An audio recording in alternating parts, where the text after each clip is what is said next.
കൃപയാലേ കൃപയാലേ കൃപയാൽ അനുദിനവും. പരിശുദ്ധ പരമദിവ്യകാരുണ്യത്തിന് എന്നേരവും ആരാധനയും സ്തുതിയും പുകഴ്ചയും ഉണ്ടായിരിക്കട്ടെ. ഇതിനോട് ഒത്തുപോകുന്നൊരു വചനമാണ് അതിൻ്റെ മുകളിലുള്ള വചനം. എന്താ മക്കളെ നമ്മൾ വചനം നോക്കണമെന്നറിയാവോ? ഈ വചനം നമ്മൾ പഠിച്ചാൽ ആ വചനം സത്യമായ വചനമായിരിക്കും. വ്യാഖ്യാനിക്കണമെങ്കിൽ പോലും ഈ സത്യവചനത്തെ വ്യാഖ്യാനിച്ചാൽ മാത്രമേ സത്യവ്യാഖ്യാനമാകത്തുള്ളൂ, അല്ലെങ്കിൽ ദുർവ്യാഖ്യാനമാകും. ഇപ്പം നമ്മൾ ദൈവത്തെ അല്ല കേൾക്കണത്, ആ പറയുന്ന ആളിൻ്റെ കസറത്താണ് കേൾക്കണത്. നമ്മൾ ദൈവത്തെയാണ് അതായത് കർത്താവിൻ്റെ അടുത്താറ് എന്ന് ദൈവജനം കേൾക്കേണ്ടത് ദൈവത്തെ തന്നെയാണ്, വേറെ ആരെയും കേൾക്കാൻ പറ്റത്തില്ല. കേൾക്കാൻ നമ്മൾ ബാധ്യസ്ഥരല്ല. ദൈവത്തിൻ്റെ വചനമല്ലാതെ എന്തെങ്കിലും പള്ളിയിരുന്ന് പറയണമെങ്കിൽ നിങ്ങൾക്ക് പള്ളിയിൽ നിന്ന് എഴുന്നേറ്റ് പോകാം, ഒരു സംശയമില്ല. കാര്യം അത് കേൾക്കാൻ വേണ്ടി നമ്മൾ വന്നത്. ഇങ്ങനെയുള്ള കാര്യങ്ങൾ നമുക്ക് വേണമെങ്കിൽ വേറെ കഥാപ്രസംഗത്തിലെ ചന്തയിലെ കേൾക്കാം. ദൈവത്തിൻ്റെ വചനമല്ല അൾത്താറയെന്ന് പറയണത് എങ്കിൽ നിങ്ങൾക്ക് പള്ളിയിൽ നിന്ന് എഴുന്നേറ്റ് പോകാം, ഒരു പ്രശ്നമില്ല. എന്താ കാര്യം? നമുക്ക് ദൈവത്തോടാണ് ആദ്യത്തെ ബാധ്യത. കാര്യം അദ്ദേഹം പറയണത് ദൈവത്തിൻ്റെ വചനമല്ല. അദ്ദേഹത്തിൻ്റെ ഉള്ളിരിപ്പ് ചില കാര്യങ്ങളും രാഷ്ട്രീയ കാര്യങ്ങളും സാഹിത്യകാരന്മാരുടെ കവിതകളും ONV-കുറിപ്പിന് നമുക്ക് അൾത്താറെന്ന് കേൾക്കേണ്ട കാര്യമില്ല. വയലാർ രാമവർമ്മന് നമുക്ക് അൾത്താറെന്ന് കേൾക്കേണ്ട കാര്യമില്ല. അപ്പോൾ എഴുന്നേറ്റ് പോകാം. എന്താ കാര്യം വെച്ചാൽ ദൈവത്തിൻ്റെ വചനത്തിന് വേണ്ടിയാണ് ഈ പറയുന്ന ആൾക്കാർ അഭിഷേകം ചെയ്തിരിക്കുന്നത്. അവിടെ അഭിഷേകപ്രതി പ്രകാരമല്ലാതെ അവർ വേറെ ആരോ സാംസ്കാരിക നായകന്മാരെ പ്രഘോഷിക്കാനുള്ള ഇടമല്ല അൾത്താറ. ശ്രുതിയുടെ ഹല്ലേലൂയ, യേശുവേ സ്തുതി, hallelujah, hallelujah, hallelujah, hallelujah, hallelujah, hallelujah, hallelujah. യേശുവേ ആരാധന, ആരാധന, ആരാധന, ആരാധന, ആരാധന, ആരാധന, ആരാധന, ആരാധന, ആരാധന, ആരാധന. തുല്യം ചൊല്ലാൻ ആരുമില്ലേ അങ്ങെപ്പോലെ യേശുവേ. തുല്യം ചൊല്ലാൻ ആരുമില്ലേ അങ്ങെപ്പോലെ യേശുവേ. ജീവനേ സ്വന്തമേ അങ്ങേ മാറി ചാരുന്നു ഞാൻ. ജീവനേ സ്വന്തമേ അങ്ങേ മാറി ചാരുന്നു ഞാൻ. ദിവ്യകാരുണ്യത്തിന് നേരവും ആരാധനയും സ്തുതിയും പുകഴ്ചയും ഉണ്ടായിരിക്കട്ടെ. മക്കളെ, എന്ത് രസമായി വചനം നോക്കിയേ. എഫെസ്യസ് 2:7 അവിടുന്ന് ഏറ്റു പറഞ്ഞേ, അവിടുന്ന് യേശുക്രിസ്തുവിൽ നമ്മോട് കാണിച്ച കാരുണ്യത്താൽ വരാനിരിക്കുന്ന കാര്യങ്ങളിൽ തന്റെ അപരിമേയമായ കൃപാസമൃദ്ധിയെ വ്യക്തമാക്കാനാണ് ഇപ്രകാരം ചെയ്തത്. അപ്പോഴേ നമ്മുടെ ജീവിതത്തിലെ അപരിമേയമായ ദൈവത്തിൻ്റെ കൃപാസമൃദ്ധിയെ വ്യക്തമാക്കാൻ ദൈവം ചില കാര്യങ്ങൾ ചെയ്യുമെന്നർത്ഥം. പിടിയോ? മറ്റുള്ളവരുടെ അതായത് നമ്മുടെ ജീവിതത്തെ ശ്രദ്ധിക്കുക. നമ്മുടെ ജീവിതത്തിൽ ദൈവത്തിൻ്റെ അപരിമേയമായ കാരുണ്യം പ്രകടമാക്കാൻ, ദൈവത്തിൻ്റെ കാരുണ്യം പ്രകടമാക്കാൻ ദൈവം ചില കാര്യങ്ങൾ ചെയ്യും. ഈ കാര്യങ്ങൾ കണ്ടെത്തണം. ഈ കാര്യങ്ങളുടെ ഐഡൻറ്റിറ്റി എന്തായിരിക്കും? ഇത് ദൈവം ചെയ്ത കാര്യമാണ്. ദൈവത്തിൻ്റെ അപരിമേയമായ കൃപാദാനങ്ങൾ വെളിവാക്കാൻ വേണ്ടി ഈ കാര്യം ദൈവം ചെയ്തതാണ്. അങ്ങനെ ചെയ്യുന്ന കാര്യങ്ങളെ എങ്ങനെ മനസ്സിലാക്കാൻ പറ്റും? അത് മിക്കവാറും ഉള്ള കാര്യങ്ങൾ നമ്മുടെ കഴിവിൻ്റെ അപ്പുറത്തായിരിക്കും, നമ്മുടെ യോഗ്യതകളുടെ അപ്പുറത്തായിരിക്കും, നമ്മുടെ മെറിറ്റിൻ്റെ അപ്പുറത്തായിരിക്കും. അപ്പോൾ ദൈവബദലെ നീ ചിന്തിക്കണം. എന്താ ചിന്തിക്കണ്ടേ? നിൻ്റെ യോഗ്യതയ്ക്ക് അപ്പുറത്ത് എന്തെങ്കിലും കാര്യങ്ങൾ സംഭവിച്ചാൽ, ഇപ്പം ചില ഹാർട്ടിന് ആയിട്ട് ബുദ്ധിമുട്ടുള്ള ഈ ചിലർക്ക് ഈ ശ്വസിക്കാനുള്ള കഴിവ് കുറവല്ലേ, പമ്പിങ് കുറവുള്ള ആൾക്കാരുണ്ടാകും. ഇപ്പോൾ ഡോക്ടർ അവരോട് പറയും നിങ്ങൾ പ്രഗ്നൻ്റ് ആകരുതെന്ന് പറയും. ചില ഡോക്ടർ പറയും കുഴപ്പമില്ല, പനി വരാതെ സൂക്ഷിക്കാൻ പറയും. അപ്പോൾ എന്താ, നമ്മുടെ മെറിറ്റാണത്, നമ്മുടെ യോഗ്യത അത്ര, നമ്മുടെ കപ്പാസിറ്റി അത്രയേ ഉള്ളൂ. പനി വന്നാൽ ഈ രോഗം വർദ്ധിക്കാൻ സാധ്യതയുണ്ട്, പനി വന്നു കഴിഞ്ഞാൽ. അല്ലെങ്കിൽ പ്രഗ്നൻ്റായ ഹാർട്ട് രോഗികളാണെന്നുണ്ടെങ്കിൽ അബോർഷനാകാൻ സാധ്യതയുണ്ട്, തള്ളയ്ക്ക് കേടുണ്ടാകും. എന്നിട്ടും എത്രയോ മനുഷ്യർ പ്രസവിച്ചു, എത്രയോ മനുഷ്യർക്ക് പനി വന്നിട്ട് അവരിന്ന് ജീവിച്ചിരിക്കുന്നു. അപ്പോൾ എന്താണ്, അത് നമ്മളുടെ കഴിവിൻ്റെ അപ്പുറത്തുള്ള ചില കാര്യങ്ങളാണ്. അതാണ് അവിടുന്ന് യേശു ക്രിസ്തുവിൽ, എഫേസ്യർ 2:7, അവിടുന്ന് യേശു ക്രിസ്തുവിൽ, ഏറ്റു പറഞ്ഞേ, അവിടുന്ന് യേശു ക്രിസ്തുവിൽ നമ്മോട് കാണിച്ച കാരുണ്യത്താൽ വരാനിരിക്കുന്ന കാലങ്ങളിൽ തന്റെ അപരിമേയമായ കൃപാസമൃദ്ധിയെ വ്യക്തമാക്കാനാണ് ഇപ്രകാരം ചെയ്തത്. അപ്പം ദൈവത്തിൻ്റെ കൃപാസമൃദ്ധി വ്യക്തമാകേണ്ടതുണ്ട്. അതിനെന്ത് ചെയ്യണം, നമ്മുടെ യോഗ്യതയ്ക്ക് അപ്പുറത്തുള്ള കാര്യങ്ങൾ നമ്മുടെ ജീവിതത്തിൽ സംഭവിക്കണം. വീഡിയോ ദൈവത്തിൻ്റെ കൃപാസമൃദ്ധി നമ്മുടെ ജീവിതത്തിൽ വ്യക്തമാകാൻ പിതാവായ ദൈവം ആഗ്രഹിക്കുന്നു. എന്ന് വെച്ചാൽ ചുരുക്കി പറഞ്ഞാൽ ദൈവത്തെ അറിയാൻ ദൈവം ആഗ്രഹിക്കുന്നു. ദൈവത്തിൻ്റെ കരുണയെ അറിയാൻ ദൈവം യേശു ക്രിസ്തുവിൽ നമ്മളെ തിരഞ്ഞെടുത്തിരിക്കുന്നു. സ്തുതിക്കട്ടെ, ഹല്ലേലൂയ. യേശുവേ നന്ദി, hallelujah, hallelujah, hallelujah, hallelujah, hallelujah. യേശുവേ സ്തുതി, ഹല്ലേലൂയ, ഹല്ലേലൂയ, ഹല്ലേലൂയ, ഹല്ലേലൂയ.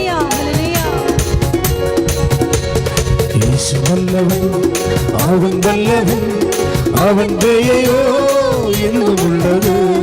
യേശു വല്ലവൻ, അവൻ വല്ലവൻ, അവൻ ദയയോ എന്നുമുള്ളത്. പെരുവെള്ളത്തിൻ ഇരച്ചിൽ പോലെ സ്തുതിച്ചിടുക നാം അവൻ്റെ നാമം. പെരുവെള്ളത്തിൻ ഇരച്ചിൽ പോലെ സ്തുതിച്ചിടുക നാം അവൻ്റെ നാമം. Hallelujah, hallelujah, hallelujah, hallelujah. മഹത്വവും ജ്ഞാനവും സ്തോത്രവും ബഹുമാൻ ശക്തിയും ബലവും യേശുവിന്. ആമേൻ. മഹത്വവും ജ്ഞാനവും സ്തോത്രവും ബഹുമാൻ ശക്തിയും ബലവും യേശുവിന്. ആമേൻ. മഹത്വവും ജ്ഞാനവും സ്തോത്രവും ബഹുമാൻ ശക്തിയും ബലവും യേശുവിന്. എന്റെ കർത്താവേ, എന്റെ യഹോവേ, നീ ഒഴികെ എനിക്കൊരു നന്മയുമില്ല. എന്റെ കർത്താവേ, എന്റെ യഹോവേ, നീ ഒഴികെ എനിക്കൊരു നന്മയുമില്ല.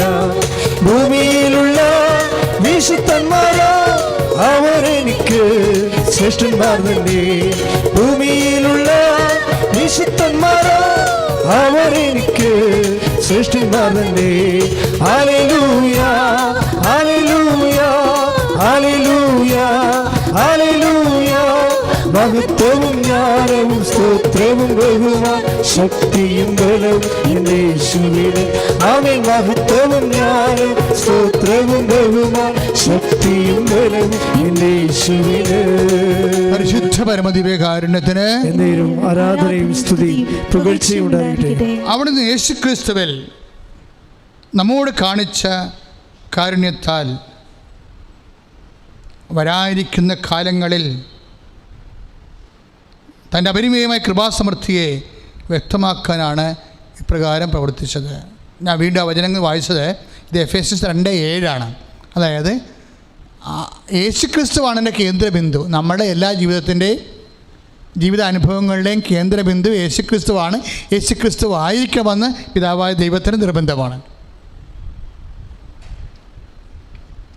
നിർഭാഗ്യവശാൽ നിത്യരക്ഷയുടെ ഒരു ഉപാധിയായിട്ട് മാത്രമാണ് പലപ്പോഴും ക്രിസ്തു പ്രഘോഷിക്കപ്പെടുന്നത്. ക്രിസ്തു ഈ ജീവിതത്തിലും വരാനിരിക്കുന്ന ജീവിതത്തിലും ക്രിസ്തു തന്നെയാണ് ദ പോയിൻ്റ് ഓഫ് റെഫറൻസ്, നമ്മളുടെ പരാമർശിതമായ അടിസ്ഥാനം. ക്രിസ്തുവിനെ, അതായത് അച്ഛൻ പറഞ്ഞത് ഇനി കുറച്ചുകൂടി ലളിതമായിട്ട് പറയാം. നിൻ്റെ ജീവിതത്തിൽ എന്തെങ്കിലും ഒരു പോരായ്മ, കഴിവുകേട്, നിസ്സഹായത, ഇപ്പോൾ മരുന്ന് കഴിക്കുന്നു പക്ഷേ രോഗം മാറുന്നില്ല. ഇപ്പോൾ ഡോക്ടർ പറയുന്നു എൻ്റെ കയ്യിൽ എനിക്കറിയാവുന്ന മരുന്നെല്ലാം തന്നു കഴിഞ്ഞു, ഇനി നിങ്ങൾ ആശുപത്രി വേണമെങ്കിൽ ചേഞ്ച് ചെയ്യാം, അവിടെ ചെന്നാലും ഇതൊക്കെ തന്നെ ചെയ്യാനുള്ളൂ. അങ്ങനെ എത്ര രോഗികളോട് ഡോക്ടർമാർ പറഞ്ഞിട്ടുണ്ട്, എത്ര രോഗികൾ സൗഖ്യപ്പെട്ട് സാക്ഷ്യം പറഞ്ഞിട്ടുണ്ട്. അവിടെ ചെന്നാലും ഇതൊക്കെ തന്നെ ചെയ്യാതെ സേവനയോടെ ഇരിപ്പുണ്ട്. ഒരു ദിവസം രാത്രി ഒരു മകളെ കൊണ്ടുവന്ന് ഞാനിപ്പോഴും ഓർക്കുന്നുണ്ട്. കുഞ്ഞിനെ കൊണ്ടുവന്നു അല്ലേ, കുഞ്ഞിൻ്റെ മകളെയും കൊണ്ടുവന്നു. ആ കുഞ്ഞ് മരിച്ചു പോയ ഒരവസ്ഥയാണ്. അതിതുപോലെ കൈവിട്ടതാണ്, ആശുപത്രി കൈവിട്ടതാണ്. ഒരു രാത്രിത്തെ ഒരു പ്രാർത്ഥനയാണത് ആ കുഞ്ഞ് രക്ഷപ്പെട്ടത്, അമ്മയും രക്ഷപ്പെട്ടു. ആ അമ്മയുടെ ജീവിതത്തിലും എത്രയോ തരത്തിലുള്ള പരീക്ഷണങ്ങളുണ്ടായി. 6 വർഷം മറ്റേ ഡൈവേഴ്സായി നിന്ന്. അപ്പോഴും ഈ മനുഷ്യൻ പിടിവിടാതെ കർത്താവിനെ തന്നെ കണ്ണീരോടെ, പിന്നെ അയാളുടെ ജീവിത പങ്കാളിയും അതുപോലെ ഒരാളാണ്. എനിക്ക് തോന്നുന്നത് ഒരു സ്ത്രീധനമെന്ന് പറയണത് ദൈവത്തെ പിടിപാടുള്ള ഒരു പെണ്ണാണ്. അവരുടെ സ്ത്രീധനം അതാണ്. ദൈവത്തെ ഇപ്പം നമ്മുടെ ജീവിത പങ്കാളി എക്സോർ പുരുഷനോ സ്ത്രീയോ ആയിക്കൊള്ളട്ടെ, പുരുഷധനമെന്ന് പറഞ്ഞത് എന്താ? ദൈവത്തെ പിടിപാടുള്ള ആളാണ് പുരുഷൻ, ദൈവത്തെ പിടിപാടുള്ള ആളാണ് ഭാര്യ. എങ്കിൽ അത് തന്നെയാണ് അവിടെ ധനമെന്ന് പറയണത്. ഇതിനേക്കാൾ വലിയ ധനം പ്രതീക്ഷിക്കുന്ന ആൾക്കാർക്കാണ് ആ ധനം കൊണ്ട് അവിടെ പ്രശ്നങ്ങളെ പരിഹരിക്കാൻ പരാജയപ്പെട്ട് വരുന്നത്. ഇപ്പം ഈ അവളുടെ ആ പ്രസവത്തിനിടെ മഞ്ഞപ്പിത്തം കയറി, കരളിന് കയറി, കുഞ്ഞു മരിക്കണ അവസ്ഥയിലായി, ദിവസങ്ങളോളം ആശുപത്രി കിടന്നു. പിന്നീട് അവർ ഡൈവേഴ്സായി. ആ കുഞ്ഞിനെ രക്ഷപ്പെടുത്തി. പിന്നെ ഭാര്യാഭർത്താക്കന്മാർ ഡൈവേഴ്സായി, അവർ പിരിഞ്ഞ് താമസിച്ചു. അപ്പോൾ ഞാനിവിടുത്തെ മൊത്തം പോകുന്നുള്ള രീതിയിൽ ഞങ്ങളെ എടുത്തിട്ടും പ്രാർത്ഥിച്ചിട്ട് കിട്ടാത്തൊരു സമയമുണ്ട്. അപ്പോഴും ഞാനും ഈ ശിവരേട്ടനും ശിവയുടെ വൈഫും കൂടി ഒറ്റ നിപ്പ് നിന്ന് കണ്ണീരോടെ കർത്താവിൻ്റെ മുമ്പിൽ പ്രാർത്ഥിച്ചു. 6 കൊല്ലം കഴിഞ്ഞപ്പോൾ അവർ തിരിച്ചു വന്നു, ഐക്യപ്പെട്ട് ജീവിച്ച്. ഇപ്പോഴും ഐക്യപ്പെട്ട് തന്നെയല്ലേ ജീവിക്കണത്. അപ്പോൾ അതുകൊണ്ട് തന്നെയാണ് ഇതിൻ്റെ വിഷയം എന്ന് പറയണത്, നമ്മൾ ഒരു പ്രാർത്ഥനയിലെ ജീവിതത്തിൻ്റെ പ്രതിസന്ധി ഉണ്ടാകും. എൻ്റെ മക്കളെ, അവസാനം എന്താണെന്നറിയാവോ? അവസാനം അവശേഷിക്കണത് എന്താണ്? ഈ പ്രതിസന്ധി തന്നെ. പ്രതിസന്ധിയിലൂടെ നമ്മൾ എന്ത് നേടിയെടുത്തു? ഈ പ്രതിസന്ധി കാലങ്ങളിൽ നിങ്ങൾ പ്രതിസന്ധി വന്നെന്ന് പറഞ്ഞ് നിരാശപ്പെടരുത്. ഒരിക്കൽ കർത്താവ് ഇടപെട്ടു, അതിൽ നിന്ന് രക്ഷിച്ചു. പിന്നെയും മാനുഷികമായ എന്തെങ്കിലും പൈശാചിക ഇടപെടലുണ്ടായി, വീണ്ടും പരാജയപ്പെട്ടു. അപ്പോഴും നിങ്ങൾ ആ പരാജയം അംഗീകരിക്കരുത്. എന്താ കാര്യം? നമ്മൾ ആശ്രയിക്കുന്നത് വിജയിച്ചവൻ്റെ കൂടെയാണ് നമ്മൾ നിൽക്കുന്നത്. വിജയിച്ച കാര്യം, ഓരോ പ്രതിസന്ധികളിലുമാണ് നമ്മൾ കൃപയെ നേടിയെടുക്കുന്നത്. കൃപ നേടിയെടുക്കുന്നത് പ്രതിസന്ധി കാലഘട്ടത്തിലാണ്, അല്ലാതെ നല്ല കാലഘട്ടത്തിലല്ല. പ്രതിസന്ധി കാലഘട്ടത്തിലാണ് നമ്മൾ കൃപയെ നേടി. അപ്പോൾ കൃപയെന്ന് വെച്ചാൽ എന്താ ഉദ്ദേശിക്കുന്നത്? അത് യേശുക്രിസ്തുവിനെ തന്നെയാണ് ഉദ്ദേശിച്ചത്. യേശുവിൻ്റെ ഒരു ഇടം, അതായത് ദൈവത്തിന് നിൻ്റെ ജീവിതത്തിൽ കാരുണ്യം കാണിക്കാൻ പറ്റുന്ന ഒരു സമയം, ദൈവത്തിന് നിൻ്റെ ജീവിതത്തിൽ കാരുണ്യം കാണിക്കാൻ പറ്റുന്ന ഒരു അവസ്ഥ. ഇപ്പോൾ ഉദാഹരണത്തിന് ഞാൻ എപ്പോഴും ചിന്തിക്കുന്ന ഒരു വിഷയമാണ്, കർത്താവിൻ്റെ ആ തറവാട് രോഗിയെ കട്ടിലോടുകൂടെ മേൽക്കൂര പൊളിച്ച് താഴോട്ടിറക്കിയ കർത്താവിൻ്റെ സൗഖ്യം ലഭിച്ച ഒരു സംഭവമില്ലേ? എല്ലാ സൗഖ്യങ്ങളെയും അതിലംഘിക്കുന്ന ഒരു സംഭവമാണത്. ശരിക്കും പറഞ്ഞാൽ അതൊരു നോൺസെൻസ് ഏർപ്പാടാണ്. ഞാൻ എപ്പോഴും ഇരുന്ന് ചിന്തിക്കുന്നത്, എന്ത് ഇങ്ങനെ മേൽപ്പുര, അതായത് ആ തടവാദ രോഗിയെ കൊണ്ടുവരുന്നു. ഇപ്പം വിശുദ്ധ ലൂക്കാ സുവിശേഷം 5:19 സംഭവം. വിശുദ്ധ ലൂക്കാ സുവിശേഷം 5:19. ആ തടവാദ രോഗിയെ കൊണ്ടുവന്നപ്പോൾ എന്താ സംഭവിച്ചത്? ഇവർ താമസിച്ചു പോയി. അതല്ലേ സംഭവിച്ചത്. ഇവർ താമസിച്ചു പോയി. സമയത്തിൻ്റെ കുഴപ്പം വന്നവിടെ. ഇവർക്ക് മുമ്പേ വേറെ ആൾക്കാർ വന്നു.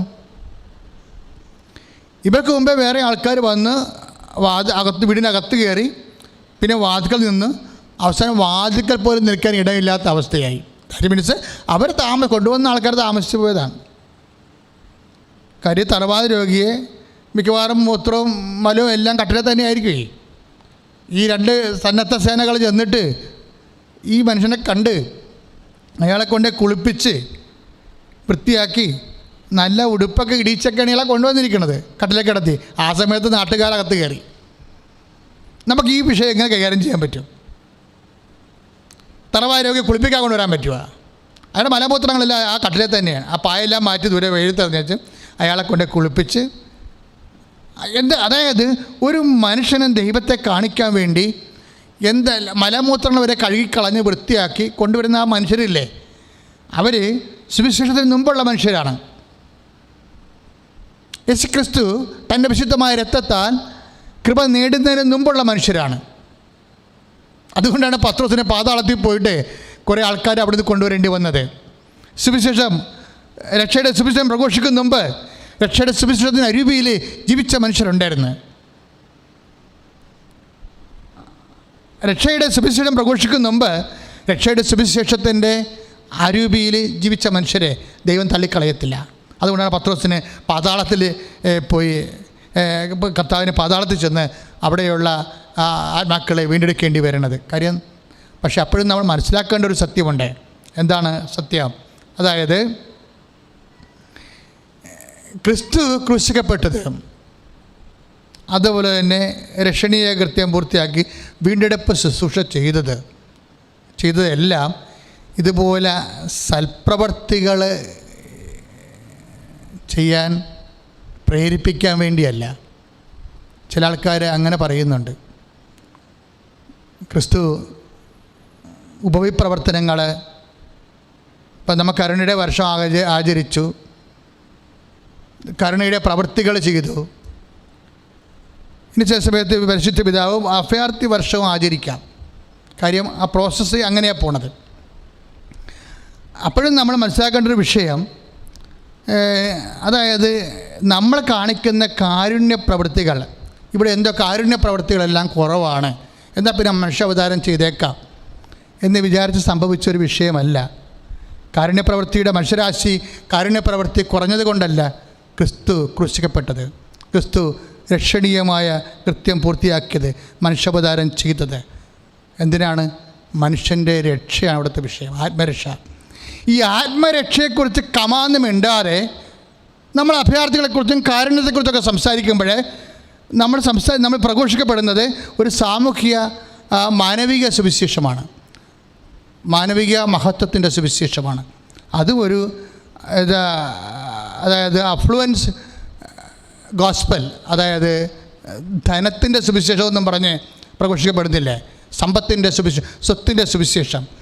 ഈ സ്വത്തിൻ്റെ സുവിശേഷം സമ്പത്തിൻ്റെ സുവിശേഷം പോലെ ആത്മരക്ഷയെ അപകടമാക്കുകയും മാനുഷികമായ വിഷയങ്ങൾക്ക് മാത്രം പ്രാധാന്യം കൊടുക്കുകയും ആത്മരക്ഷയെക്കുറിച്ച് കമാന്നും മിണ്ടാതിരിക്കുകയും ചെയ്യുമ്പോഴേ യേശുക്രിസ്തു ക്രൂശിക്കപ്പെട്ടത് മനുഷ്യൻ്റെ പാപത്തിന് പരിഹാരമായിട്ടാണ്.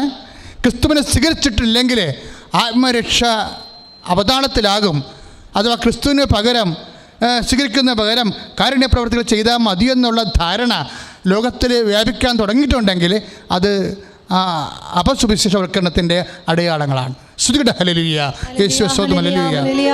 യേശുവേ നന്ദി, യേശുവേ സ്തുതി, hallelujah, hallelujah, hallelujah, hallelujah, hallelujah. യേശുവേ സ്തുതി, ഹല്ലേലൂയ, ഹല്ലേലൂയ. യേശുവേ നന്ദി. ആരാധന,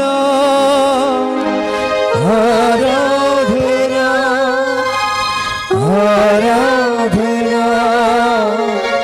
ആരാധന, ആരാധന, ആരാധന, ആരാധന, ആരാധന.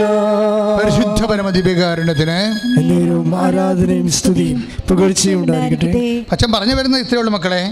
ഏതെങ്കിലും കാരണവശാൽ നമ്മുടെ കയ്യിൽ നിന്ന് ജീവിതം വിട്ടുപോയെന്ന് തോന്നിയാൽ, നമ്മുടെ കയ്യിൽ നിന്ന് വിട്ടുപോയി, 16 കൊല്ലമായിട്ട് മക്കളില്ല, കെട്ടി വന്ന് 17 കൊല്ലമായി, ഇട്ടൊന്നും വീടില്ല, ഇങ്ങനെ ഇല്ലായ്മയുടെ വലിയൊരു ദൈവ സങ്കടം നമ്മുടെ ഭാഗത്തിൽ നമുക്ക് അനുഭവിക്കുകയും ഈ ഇല്ലായ്മകളെല്ലാം ദൈവപിതാവ് പരിഹരിക്കുന്ന 2 വിധത്തിലാണ്. ഒന്ന്, നിൻ്റെ ഇല്ലായ്മയ്ക്ക് പരിഹാരമായിട്ട് എന്താണ് നിൻ്റെ മനസ്സിനെ അലട്ടണത്, ആ വിഷയത്തിൽ തന്നെ പരിഹാരം ഉണ്ടാവും. അല്ലെങ്കിൽ അതിൻ്റെ എല്ലാത്തിൻ്റെയും സബ്സ്റ്റിറ്റ്യൂട്ടായ ക്രിസ്തുവിനെ നിനക്ക് തരും. പൗലോസ് അപ്പോസ്തലൻ പറയും, ക്രിസ്തുവിനെ നേടാൻ വേണ്ടി ഞാനെല്ലാം കുപ്പയായി കരുതണമെന്ന്. നമ്മുടെ ഇല്ലായ്മകളെ കരുതേണ്ടതാണ്, കുപ്പയായിട്ട് കരുതേണ്ട ഒരു സാധ്യത ഇല്ലായ്മക്കുണ്ട്.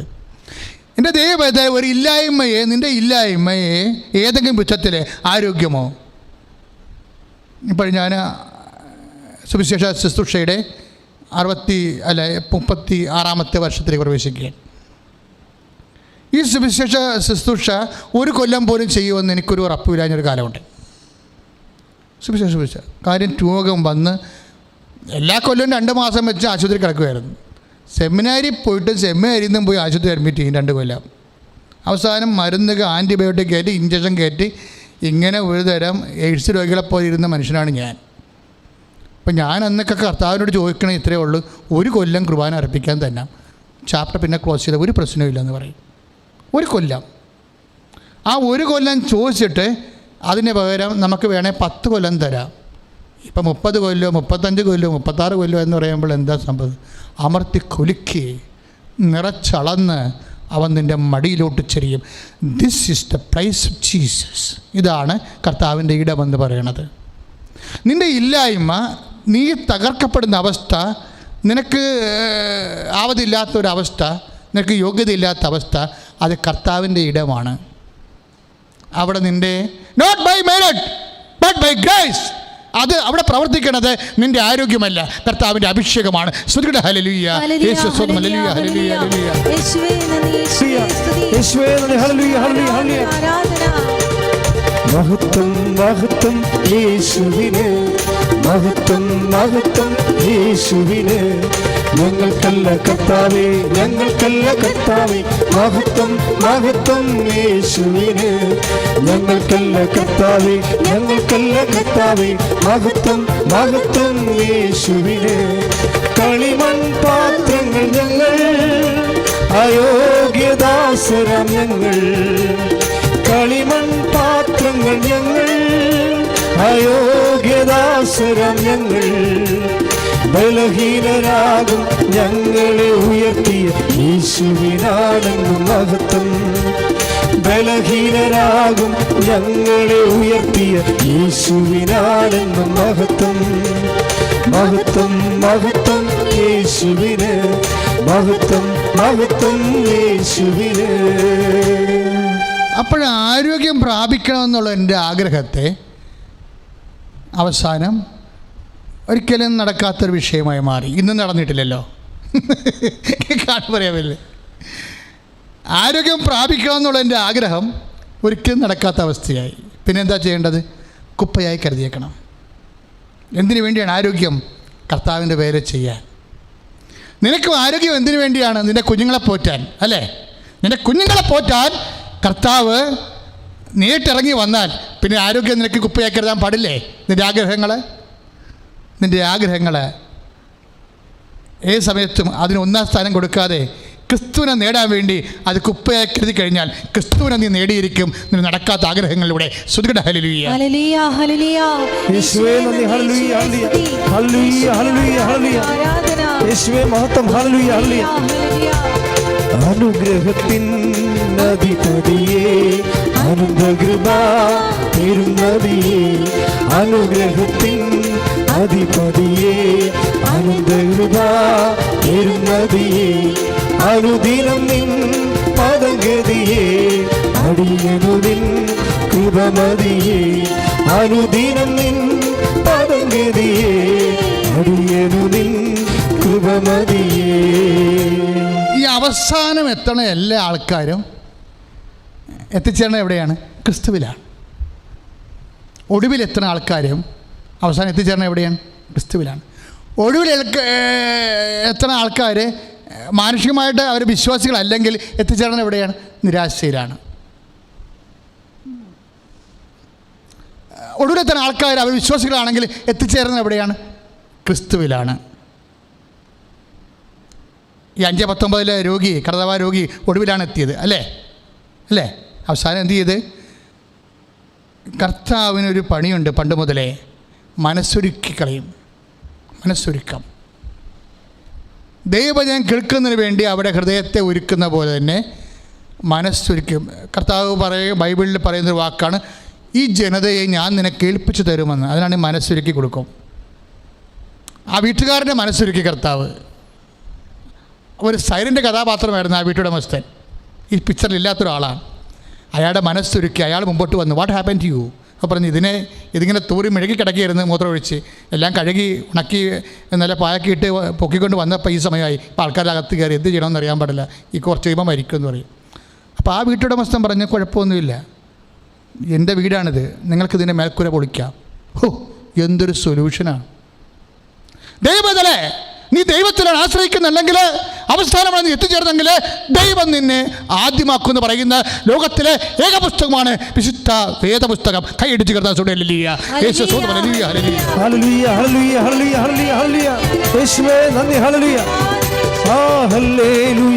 ജയം ഹല്ലേലൂയ, യേശു കർത്താവ് ജീവിക്കുന്നു.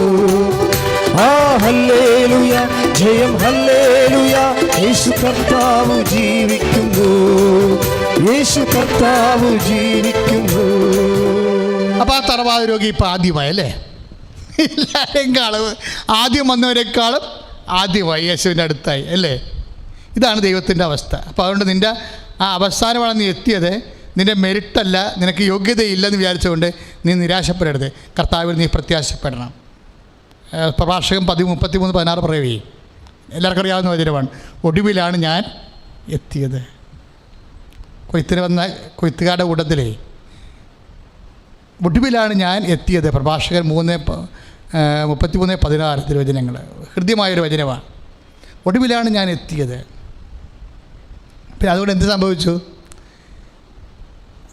കാലാവെറുക്കുന്നവരെ പോലെ മുന്തിരിപ്പഴം ശേഖരിക്കുന്നവരുടെ കൂട്ടത്തിൽ ഞാൻ പിന്നിലായിപ്പോയി. ആ വചനമൊക്കെ ഭയങ്കര ഇട്ടിവെട്ട വചനമാണ്. ഞാൻ പിന്നിലായിപ്പോയവൻ്റെ ദൈവാനുഭവമാണ് അത്. എന്താ പറയുക? പിന്നിലായിപ്പോയതിന് പിന്നെ എന്താ പറയണത്? കർത്താവിനെ മുന്നിലാക്കി. Praise the Lord. അപ്പം നിൻ്റെ ബന്ധുക്കളുടെ സ്വന്തപ്പെട്ടവരല്ല, പാർട്ടിയല്ല, ആരുമേ അല്ല. പിന്നെ എന്താണ്? കർത്താവ് എന്നെ മുന്നിലാക്കി. ദൈവമേ, നീ പിന്നിലായി പോയെന്ന് വിവാഹത്തിൽ, വീടിൽ, വസ്തുക്കളിൽ, അല്ലെങ്കിൽ ജീവിതത്തിൽ നീ പിന്നിലായി പോയെന്ന് നിനക്ക് തോന്നിയാൽ ദൈവത്തിലെ നിൻ്റെ മുമ്പിൽ ഒരു ഓപ്ഷൻ മാത്രമേ ഉള്ളൂ. എന്താണ്? ഈ പിന്നിലായി പോയവരെ മുന്നിലാക്കാനുള്ള ദൈവത്തിൻ്റെ സംവിധാനത്തിൻ്റെ പേരാണ് ജീസസ് ക്രൈസ്റ്റ്, കർത്താവ് യേശു. ശ്രുതികട ഹല്ലേലൂയ, യേശു സ്തോത്രം, ഹല്ലേലൂയ, ഹല്ലേലൂയ, ഹല്ലേലൂയ, ഹല്ലേലൂയ, യേശുവേ നന്ദി, ഹല്ലേലൂയ, ഹല്ലേലൂയ, ജയം ഹല്ലേലൂയ, യേശു കർത്താവ് ജീവിക്കുന്നു. ഹല്ലേലൂയ, ജയം ഹല്ലേലൂയ, യേശു കർത്താവ് ജീവിക്കുന്നു. പരിശുദ്ധ പരമദീപികാരണത്തിന് നേരവും ആരാധനയും സ്തുതിയും പുകഴ്ചയും ഉണ്ടായിരിക്കട്ടെ. അതായത് അങ്ങനെ വരുമ്പോൾ ദൈവത്തെ തന്നെ ശരണപ്പെടണം. ദൈവത്തെ തന്നെ ശരണപ്പെടണം. ഇങ്ങനെ തോറ്റ ആൾക്കാർ മിക്കവാറും കാണുന്നത് എവിടെയാണ്? ബാറിലൊക്കെയാണ് കാണുന്നത്. അവരൊക്കെ BC അങ്ങനെ പിന്നെയും തോറ്റിരിക്കണ കാണാം, ഇല്ലേ? അല്ലെങ്കിൽ അവർ വഴക്കാളികളായി മാറും. അല്ലെങ്കിൽ അവർ ആഭിചാര തോറ്റ ആൾക്കാർ പോകണ എവിടെയാണ്? ആഭിചാരത്തിന് പോകും, കുടുംബത്തിന് പോകും. ചില ആൾക്കാർ വിശ്വാസമില്ലാത്തവർ, ചിലൊക്കെ വെള്ളമടിക്കാൻ പോകും. അതായത് ഇതുകൊണ്ടൊന്നും, ഈ തീ കൊണ്ട് ഒന്നും ഈ ചേന വേഗത്തില്ല. തോറ്റ ആൾക്കാർ എവിടെയാണ് വന്നത്? എവിടെയാണ് വരേണ്ടത്? ജയിച്ചവൻ്റെ അടുത്താണ് വരേണ്ടത്. വേറെ ഒരു മാർഗ്ഗവുമില്ല. കർത്താവെ, തോറ്റുവെന്ന് നീ വിനയത്തോടെ പറയണം. കാര്യം അഹങ്കാരം ഒരു പ്രശ്നം പിടിച്ച സാധനമാണ്. ഞാൻ തോറ്റല്ലോ, ഞാൻ മറ്റുള്ളവരുടെ മുമ്പിൽ ചെറുതായല്ലോ, ഞാനെന്നാണ് ചിന്തിക്കണത്. അതുകൊണ്ട് ബൈബിള് എപ്പോഴും ആ വിഷയത്തെക്കുറിച്ച് പറയണത്, അത് പ്രവൃത്തിയുടെ ഫലമല്ല, തന്മൂലം ആരും അത് അഹങ്കരിക്കേണ്ടതില്ല. എഫെസ്യർ 2:9. അതായത് നമ്മൾ തോറ്റ ഉടനെ ചെയ്യേണ്ടത് എന്താണ്? വിനയപ്പെടണം. എന്താണ്? അതെൻ്റെ മെറിറ്റിലുള്ള കാര്യമല്ല, യോഗ്യതയിലുള്ള കാര്യമല്ല, എൻ്റെ കർത്താവിൽ മാത്രമുള്ള യോഗ്യതയാണ്.